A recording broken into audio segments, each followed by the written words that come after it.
The other thing is, it's not sufficient to just give autonomy. And one of the things I noticed, and I think I shared this with you, is that a lot of folks want decision-making rights very quickly. It's part of the self-actualization. As managers, sometimes I think we give it too freely because and maybe this is the wrong phrasing, but there's a fear that if we don't give it to them, we'll lose this talent or this person will get demotivated or what. But I think autonomy itself is not sufficient. You need to give the training to efficiently use the autonomy, and you also need to give them the information that is necessary to make the right decisions. So information and training is also very important. Hi Isaac, really good to see you again. Welcome back from Tokyo. So we are on the My Working Title podcast where we really want to inspire and empower people to actively design your and all of our careers. So I'll just do a quick intro of you and feel free to just fill it in if I don't do enough justice to it. Yeah. So you're the VP of product from ShopBack. I love it. I use it all the time. You're the co-founder of Honestbee. And I've gone to your stand-up comedian shows and it's amazing. And I love your insights. It cracks me up. And I still repeat some of the jokes to other people. Yeah, it's true. Especially the TikTok one. That was really good. Yeah, so I read from your LinkedIn, your expertise includes building high-performing teams across diverse functions with an environment for individuals to work autonomously and excel. And you've actually successfully built and led 100+ product engineering team and established HR teams that supported more than 1,000 staff. Oh my God, that's a lot, right? So just wanted to just ask you, is there anything else you want to add to this amazing intro? Morning, Jill. Thank you for this really kind introduction and having me on your podcast. I think you've captured what I've written on LinkedIn perfectly. So thank you so much. Yeah. Yeah. I think there's one thing I will share, maybe for the audience is that after I left the company I founded, Honestbee, I did a trip from Singapore to London, just taking buses and trains. And so if anyone ever wants to do this trip from across the world just on land, please reach out to me on LinkedIn and I'll share with you how it was done. Yeah, I suspect you might have like an entire Notion database on there or something, right? Yeah, a lot of notes about that trip, yes. Oh, okay. Yeah, so I really like how you always think about things in a fresh way. I love the conversations that we have. And in this specific podcast, just want to zoom in a little bit on your passion about, building intergenerational teams. So you say that's something that's very passionate for you. You've spent a lot of time sorting this different generation stuff.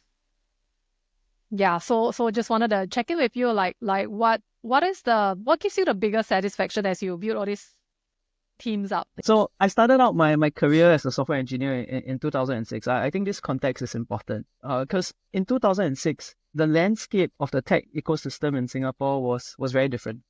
I often make the joke that at that time, a lot of the folks who studied computer engineering and computer science didn't end up doing computer engineering and computer science in Singapore because of the state of the industry then. It was very nascent.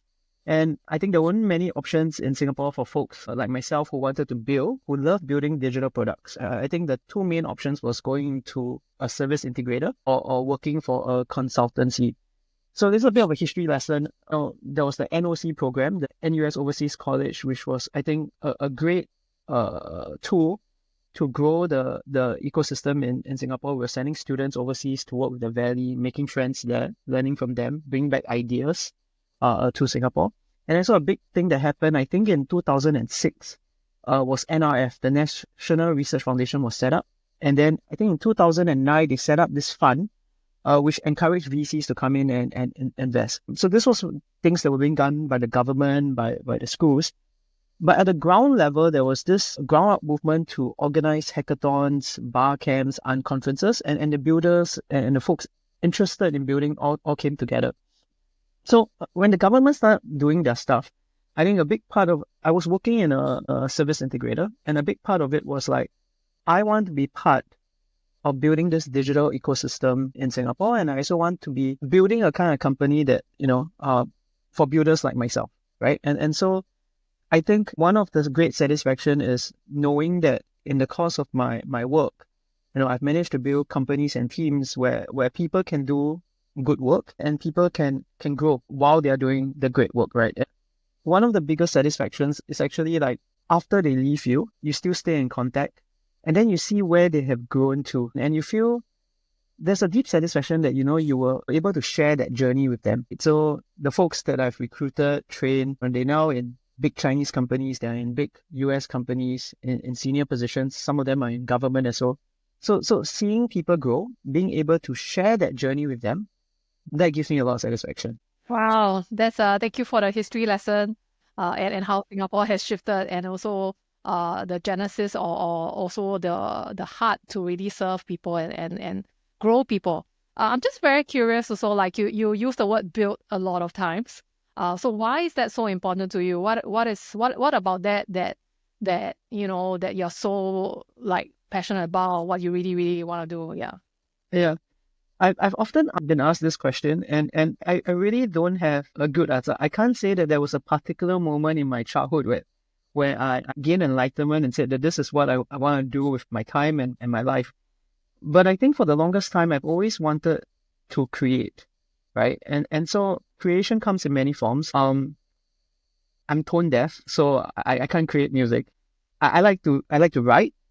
And so I write a lot and I like to tell stories. And so that led to one of my hobbies, which, mentioned earlier, which is stand-up comedy. Stand-up comedy is really the act of creation, right? You are creating stories that will make people laugh, that will bring joy to them at that particular moment, in the club or in the theater.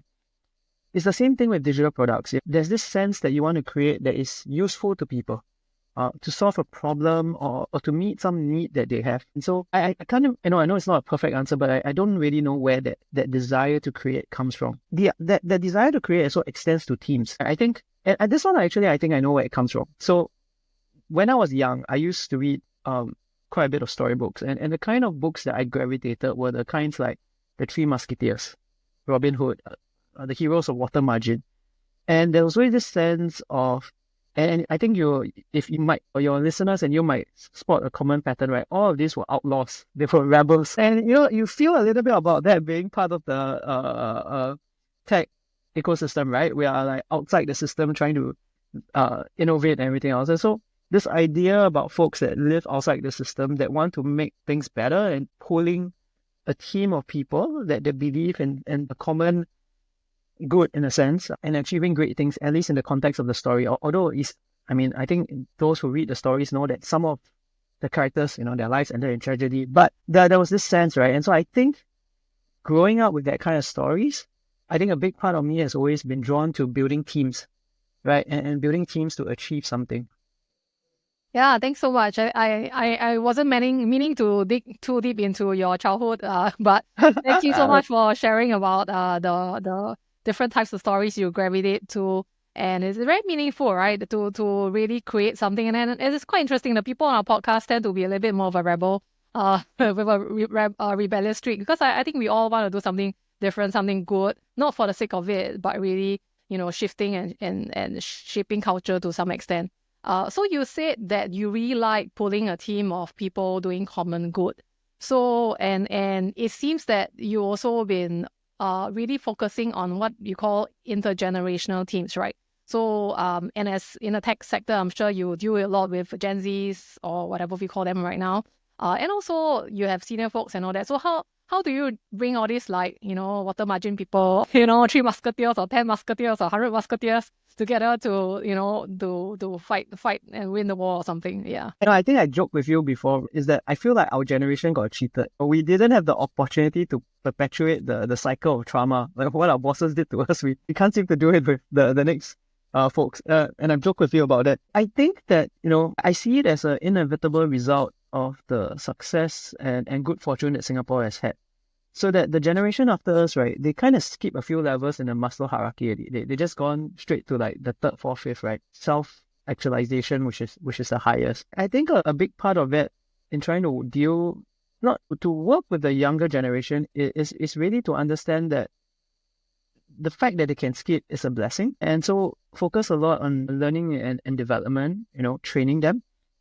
But it's also, there is a balance, which is our job is to share with them that there is value in going through the pain and powering through, because the pain that sometimes you feel where, there's a lack of inability to do something, there is a lack of a skill, or, it takes a lot of time to do something, and there's obviously going to be frustration when you're not good at something and you want to achieve it.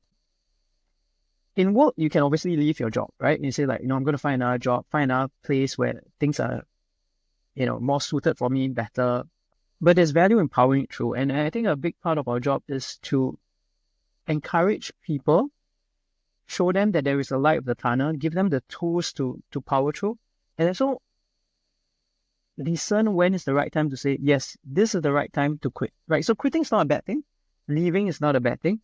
It's when is it the right season to? And I think that's a big part of our job, to work with the younger generation, where they, I feel like sometimes they have less need to power through because they don't need the job. Or at least that's the perception I get, right? They have, and they also feel like they have more time to explore things and find something that works for them. Yeah, so you say this phrase that made a lot of sense. There's a lot of value of going through pain. Well, and that's not an easy message to tell, Gen Zs or the younger gen. And how, like, just to share with us practically or or more tangibly how it looks like. What are some examples or like stories you can share that, in your years of building teams that you are able to bring this across?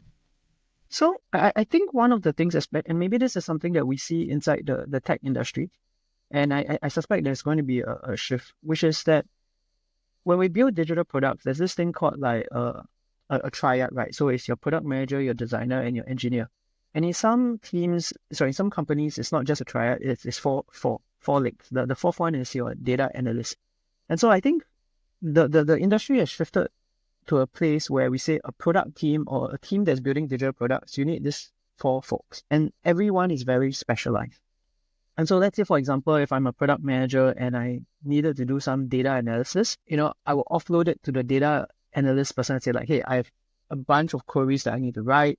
There's a bunch of data that I need to pull, and I need to make sense of this data. These are the requirements. This is the problem I'm trying to solve. This is the question I'm trying to answer.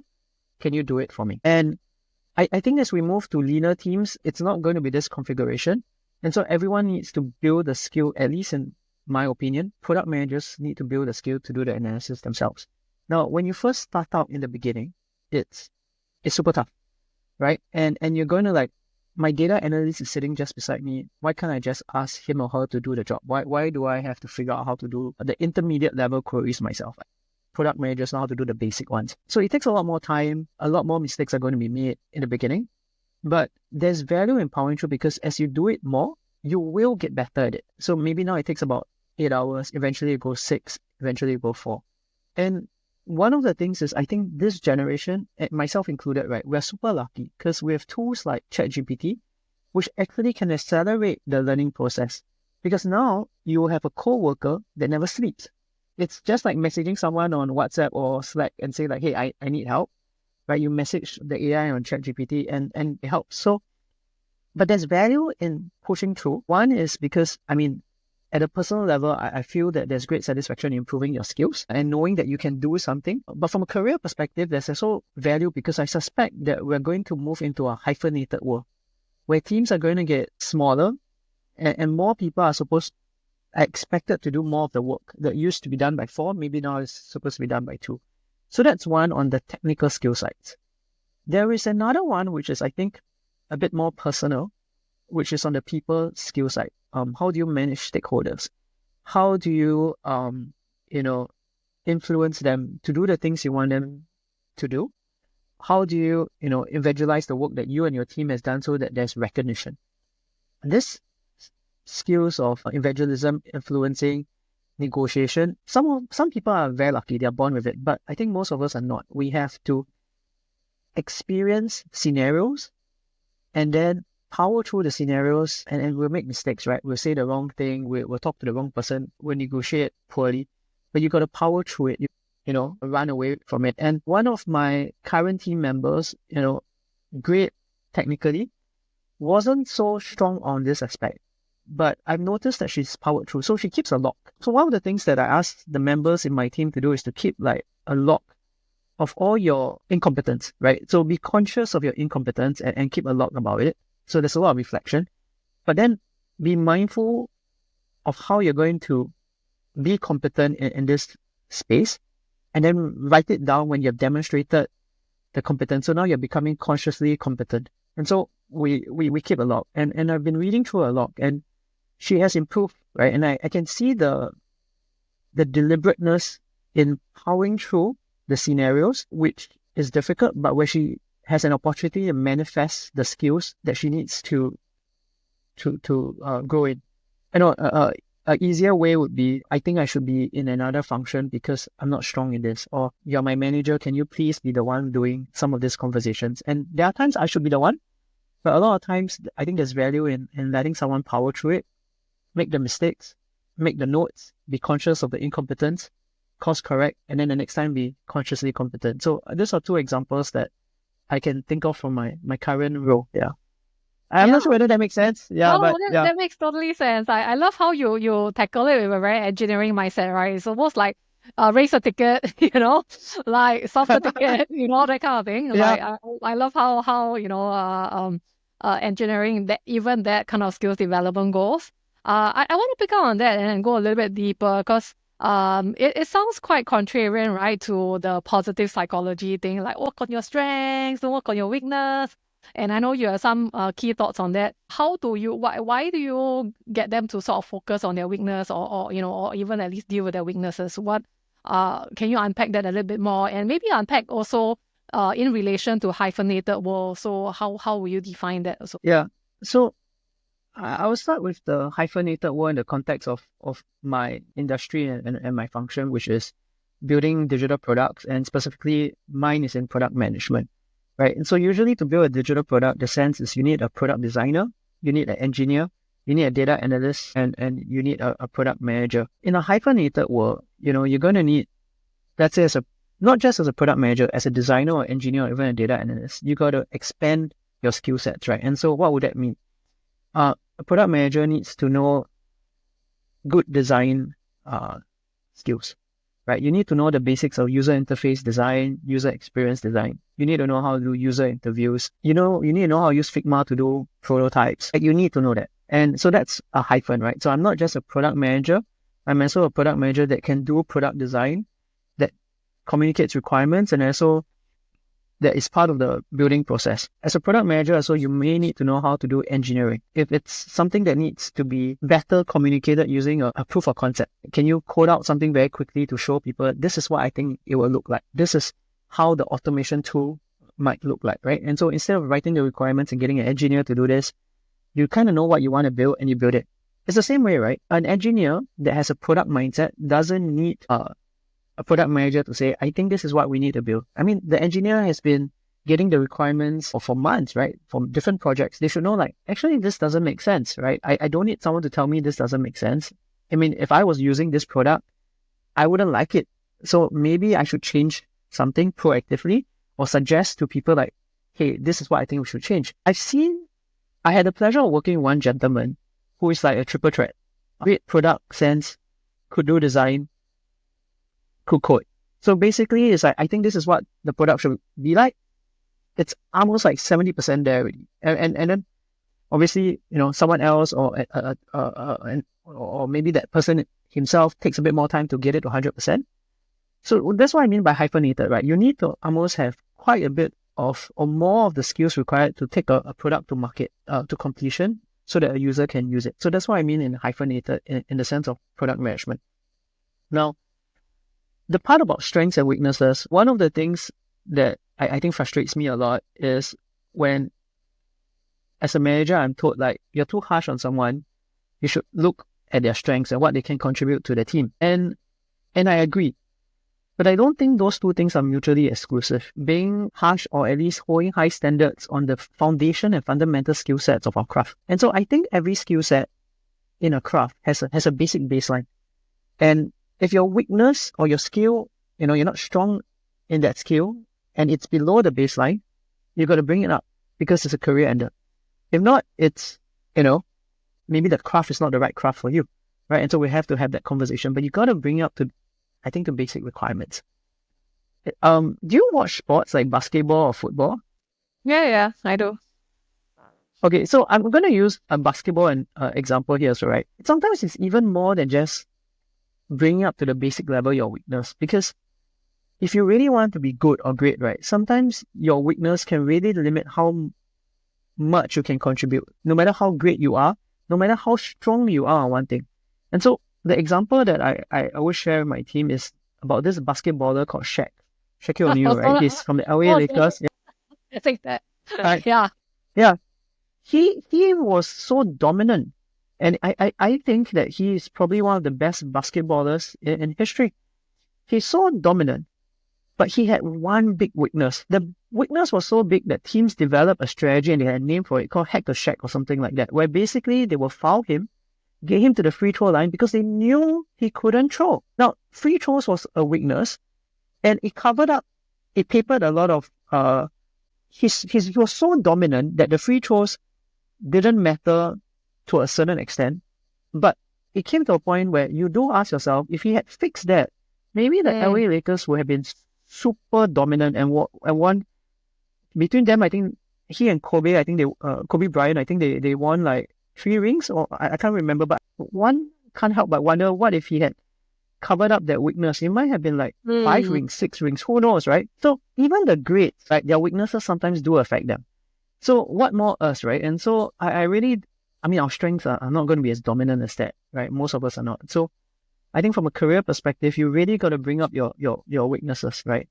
Bringing up your weaknesses again is not sufficient to have a great career. So it's really got to do both. You got to double down on your strengths, make that be your amplifier, but you got to make sure your weaknesses are not career enders. And if you want to be great, the baseline of your weaknesses have to go even higher, right? It's got to move up. So that's what in a nutshell my thoughts about it, and one of the things that I've been sharing with my team. Yeah. Nice. Yeah, so I really appreciate you explaining the hyphenated, because I think that's it's like a new term. I've not heard that before, so I just wanted to make sure that everyone gets the same similar understanding at least, and also the whole weakness as a baseline level, and that's something I have to learn for myself in recent last year too. Very, very interesting. Just also wanted to unpack that a little bit more. So just thinking about the hyphenated thing, and also thinking about my recent pickleball training.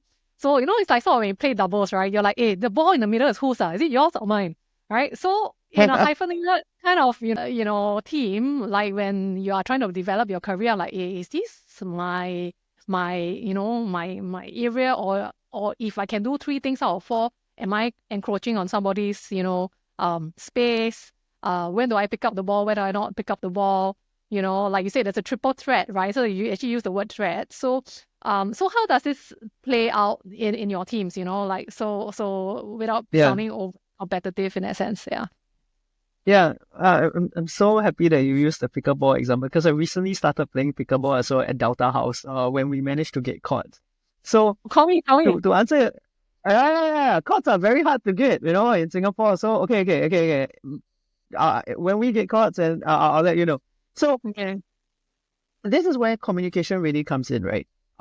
Right. So what happens is, if the ball is so perfectly placed in between 2 players and both can reach it, I think you just shout, right? Mine, right?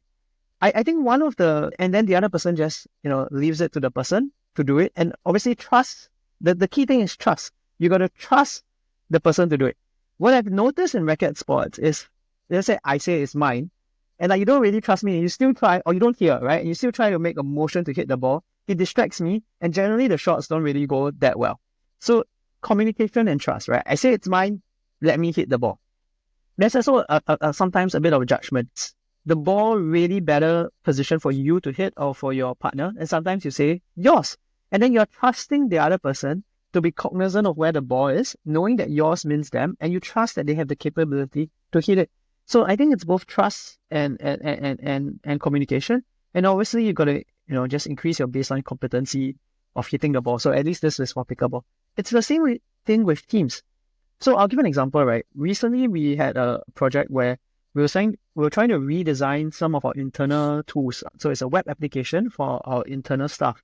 Now, it was a product manager and it was a designer, and the designer was really swamped. The designer was working on another project that was consumer facing, but they were also working on a project that was internal facing.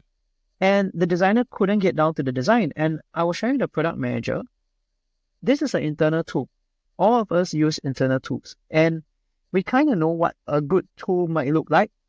Just sketch it out on paper, take some photos, use it to have the conversations with the internal users, and then get the engineers to look at it. And because it's an internal tool, I think pixel fidelity is less important compared to consumers. I'm not saying it's not important, but at this point in time, if getting the tools into the user's hand is more important, then just sketch something out, get the engineers to look at it, do a POC and bring it out, right? You don't need to wait on the designer. And so then this is where, if you have the competency, then just communicate to the designer side, let me take this. So I think a big part again is, in just like in any team sport, communication, have the competency to execute when you're called to do it, and then trust that the people that say they'll do it or the people that you have asked to do it can do it. So I think this is like just the basic. Yeah, in a hyphenated world.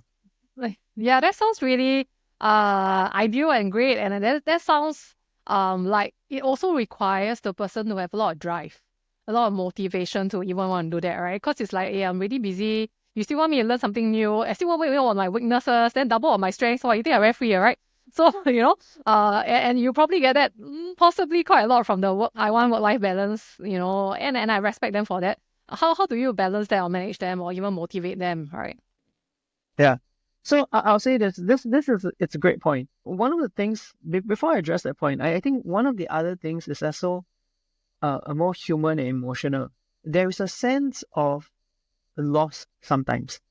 So let's say, for example, if I'm doing work and I say, hey, you don't have to do it, I can do it. One of the things that we have to learn to communicate well is that it's not an indictment of your capabilities or your capacity, right? We're not saying that you are lousy, right? Just as a team, now is the right time for me to doing it. I presume you won't be surprised that this is actually a factor sometimes. People are like, why is he doing my work? Is he thinking that I'm not good? I'm not capable? So having to have that, I guess, emotional resilience there or fortitude to go, it's not about you. It's not an indictment of you. It's a key part in this team setup, right? So that's one. The second thing about the time thing is you're super spot on. One of the things that I tell my team, and I have to constantly clarify this message because they hear the headline, but they don't read the full article, so they get the wrong message. So I have to give the headline and then tell the full article, is that I expect everyone on my team to work 24 hours a day, 7 days a week. And I mean it. But what I also have to clarify is that I don't mean that I want them sitting at the desk, looking at a computer, doing my current company's work 24 hours a day, 7 days a week. What I want them to do is treat their job and career the same way some of the best professional sportsmen do. What that means is this. Simple example. If you know you have a meeting in the morning on Thursday, don't go to, I was going to say Zook on Wednesday night, but that just reveals my generation. So I'm going to Zook on a Wednesday night and party until 4 a.m. and then be late for the meeting or can't think clearly at the meeting, right? Go to sleep early, right? Going to sleep early is your responsibility as, a good team member. Now, I'm not saying that you can't have fun, but you got to make sure that it fits within the schedule, right? Get enough rest. So that's one example. The other example is, in product management, we are basically in the decision-making business, right? So we collect in inputs, we discern these inputs, we distill it, we make judgment, and we create decisions, which is our output. So the inputs are very important.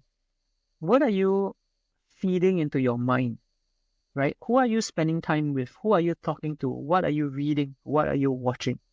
I think those things are very important when you are, especially if you're in the knowledge economy, right? So when sportsmen take care of their body, because that's how they make their money. In the knowledge economy, if you make money, you produce value out of your brain, then shouldn't you be super deliberate about what you put inside your brain, right? And so this is what I share in my team, right? When I say I expect all of you to be working 24 hours a day, 7 days a week, it is be deliberate about how you spend your time and what you put into your brain.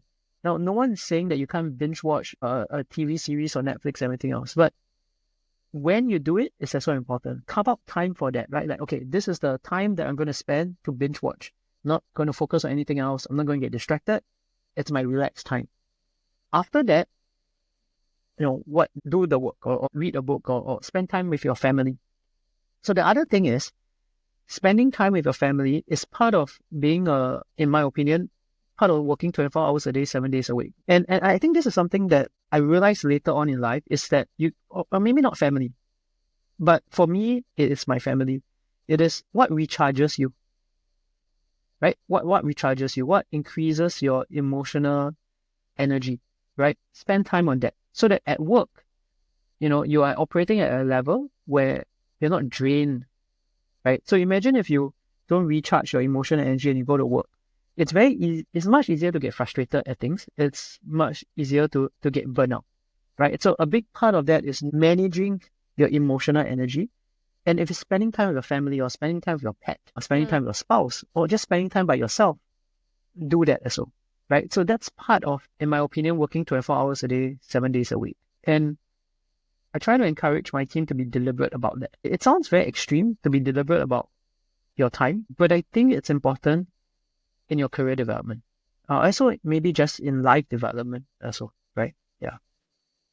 Yeah, thank you so much for sharing that. I think I'm probably the same camp as you. Yeah, I literally map my calendar like, okay, am I having enough of this and enough of that? I think also having learned different lessons through burnouts and all that, right? So just being very intentional in being very productive. So for example, if I know I'm running a full day session tomorrow, I'm going to be it by 9:10, right? So it's just one of those basic responsibility. I guess it gets a bit better when, when you're older, you realize you need more sleep. Yeah, in your 20s, you're like, you party, but yeah, age, unfortunately or fortunately, age catches up with you at a certain time. Yeah. I want to circle back a little bit to what you mentioned about human loss. So as part of the intentional emotional energy management that I'm hearing you say, and I really like that you mentioned that the grief in the workplace, which I realize that we need to talk about it a bit more. Because in everything that changes, there is a loss and there's an emotion attached to it, and how do we grow through that? And to be able to deal with the loss and the communicate, hey, you pick up the ball and I don't look so good this time around. It requires also a team safety, psychological team safety. That it sounds like that's something that you have been building, and you are also very deliberate in building this for your team. Because I cannot imagine that safety of people saying, hey, it's time for you to pick the ball, or it's time for me to pick up the ball, without this. So how do you build such a team, such a safety for a team, especially the Gen Zs? So I'll say this is that this is one of probably the most difficult things for me to do as a manager. And I'll concede that I probably made a lot of mistakes in doing this. And maybe like if I was to be assessed, I'm still half, like 50% or even less. And I actually talked through this with my coach, my executive coach, and I've been trying to reflect about this. And I realized I joke about this, but I think there's a lot of truth, is that I'm very much an Asian parent. I don't hit you means I love you. I don't hit you means I love you. Why are you complaining? I put food on the table. What else do you want? Right? That kind of stuff. That's how I show love. I ask you whether you eat already. That means I love you. What more do you want? Right? And there's always this sense of like, it's never good enough. Right? And so you should always keep striving and be better and be better. And I think a little bit stingy on praises and affirmation. Not affirmation that's given loosely, because that becomes patronizing, but affirmation when it's deserving, right? And at the right time and in the right space. And so this is something that I've been also learning, right? Like how to affirm people, how to validate them, let them know that they are moving in the right place, how to, like you said, provide the safety net when they may perceive things in a different way. And so that's something I'm learning as well, like when is the right time, what is the right thing to say, what is the right vehicle of doing it, right? So because some people like gifts, it's a bit like the love languages, like some people like gifts, some people like acts of service and else. And so you have to tailor it for each individual, right? Some people need it more than others because of their own life experiences. It's something that I'm also learning, trying to be better at discerning. But you're right, that is the outcome that you need to get to. But I must confess, it's super tough. And I suspect that a lot of us who are managers who grew up in one generation really need to unlearn a lot of things and learn a whole new set of skills. And I suspect, because I don't know how everyone in the whole world is thinking about this, but at least from my own experience and some of the folks I talk to, I think it is super important. Yeah, thanks for being really honest about it. I think we all struggle to that to some extent, right? Because we were raised, like you said, the trauma, right? We were raised by people who are like, no, just keep quiet. You don't ask for your rights, you don't say no, you don't ask for extra, whatever, right? And then now we have I got mean, this whole. Yeah, sorry, go ahead. I know I was going to say that we're raised by people that every time we're sick, or at least when my family is go drink water and sleep. That's like the thing that cures everything. So I don't know whether Yeah. yeah. I also have like managers who, oh, okay, you are sick, okay, drink water and continue, So to some extent, right? So and then when I had an intern who asked us, oh, why are you giving me more work than the other person? I was like, how do I answer this? And you actually have the courage to ask that, right? So thank you for being very honest about this whole thing. Because one of the things I kept hearing you say was like mistakes, right? You said that okay, they can make mistakes, you can make mistakes. So how does your management also deal with your mistakes? How do you make room for other mistakes? Because that seems to be like, if you want growth, there will be mistakes. And how much autonomy do you give them? How much autonomy do you dictate? Right. So just a couple of thoughts on that. I think not all mistakes are equal, and I think that's a key thing to note. And so I think the a big part is setting out the rules of what kind of mistakes are okay and what kind of mistakes are not okay. And especially when you're talking about doing work, is it mistakes in the process or mistakes in the outcome, or rather outcome diverge from what you're intended to, or is it mistakes from the process? And the mistake of the process, where did it come from? Did it come from carelessness? Did it come from a lack of, which is a lack of care? Does it come from a lack of competency? So you got to, not all mistakes are equal, and you got to know this. I think one thing that I think I'm very blessed with the current team that we have in my current company, which is ShopBack, is that we have a high tolerance for mistakes that is not based out of character flaws, because we're willing to try, because we know that if we want to innovate, we want to do well, we want to compete in the market, there are a lot of things we don't know, and so you got to try. So I think in my current company, we have a high tolerance of mistakes.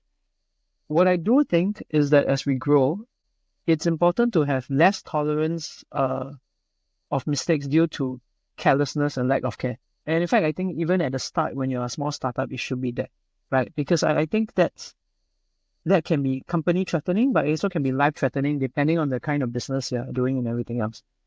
And so the bigger point is that different kind of mistakes, you got to set out the rules, right? And so that you don't shift the goalposts when it comes to it. So one of the things I tell my guys is that money is one of those things where it's non-negotiable when it comes to mistakes, especially if it's because of its lack of care. You got to really treat money properly. And the other thing that we tell people is that if you're not sure, ask. So if you're not sure the constraints or the assumptions that you're operating under, or the mandate that's been given to you, ask. I mean, our job as managers to be super clear and precise in the beginning. But if the message is not received and you are not clear, ask, right? So some of the stuff is like, if the decision involves X amount of money, X number of users, you need to ask, right? If it doesn't, and it's constrained within this space, just go and do it. So a lot of it is also setting out the constraints also, so that you can provide people with the autonomy. The other thing is, it's not sufficient to just give autonomy. And one of the things I noticed, and I think I shared this with you, is that a lot of folks want decision-making rights very quickly. It's part of the self-actualization.